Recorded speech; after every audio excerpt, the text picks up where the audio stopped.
For every 10 homes that are listed, less than one is selling. Hey, it's Peter Neckpaul with the Hill and Harbour Real Estate Group, and I'm here to talk about the real estate stats for November 2025 according to the Greater Vancouver Realtors.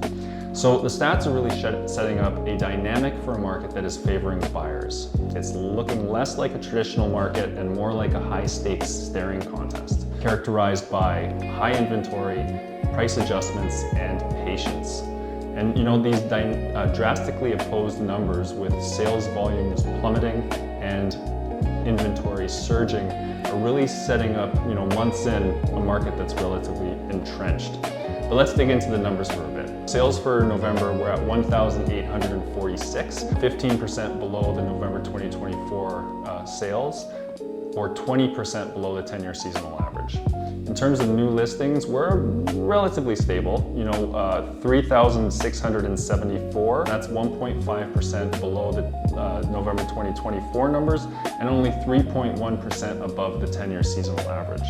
But when we look at total inventory, we're now at 15,149, which is significant. It's 14% above November 2024 numbers and 36% above the 10-year seasonal average. Fewer sales, relatively stable new listings, and surging inventory is just kind of showing that at these current prices, buyers just aren't biting. So if we look at the sales to active ratios across the market, we're at 12.6%, and that's the precipice of the buyer's market. When we look at the detached market, we're at 9.6%.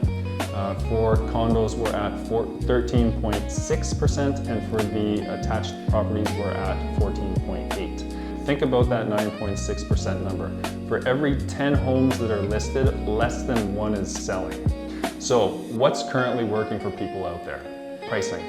You have to be aggressive with your pricing. Second thing is staging. We've seen some product out there that hasn't been staged. Realtors went in and staged the property and it sold after that. And then also the third is sellers with patience. Buyers right now are seeing products on the market. They're seeing the listing. They are feeling like, next week that product is still going to be out there. So they're not in any sort of urgency to move. So sellers need to have patience. Be flexible with your dates. Be flexible with your showings. Let people in there. If you want to talk about what might be right for you or what's working elsewhere in the market, please don't hesitate to reach out to us. We would love to chat.